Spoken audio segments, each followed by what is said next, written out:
ant in office. By John Gay, you tell me that my verse is rough, and to do mischief like enough. Bid me eschew, in honest rhymes, follies of countries and crimes.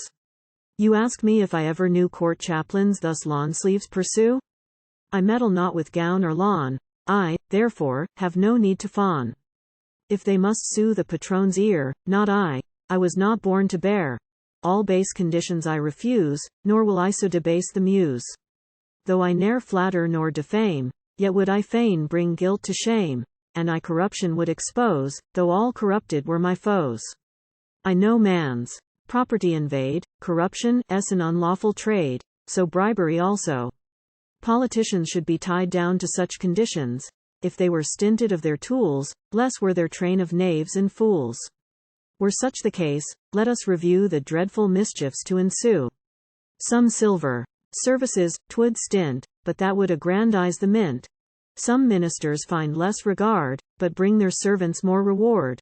Fewer informers, fewer spies, but that would swell the year's supplies.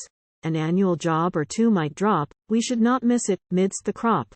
Some pensions, haply, be refused, the civil list be less abused.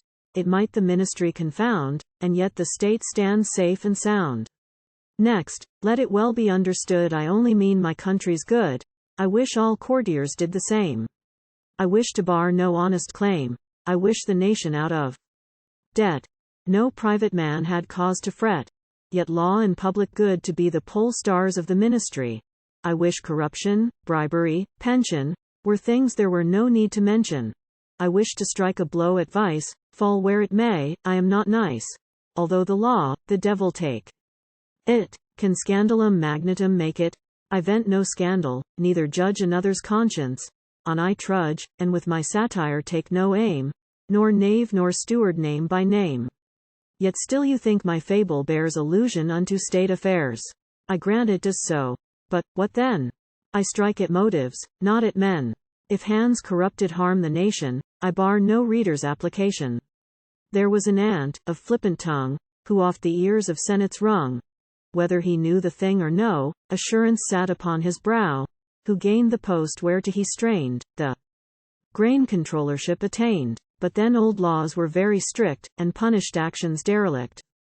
Accounts were passed by year and year, the auditors would then appear, and his controllership of grain must his accounts and stock explain.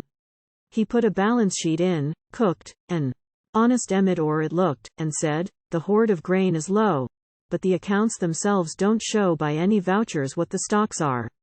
Really, such documents but mocks are. Sir, the controller said, would you have us pass everything to view? Divulge all matters to all eyes, proclaim to win state mysteries? 'Twould lay us open to our foes.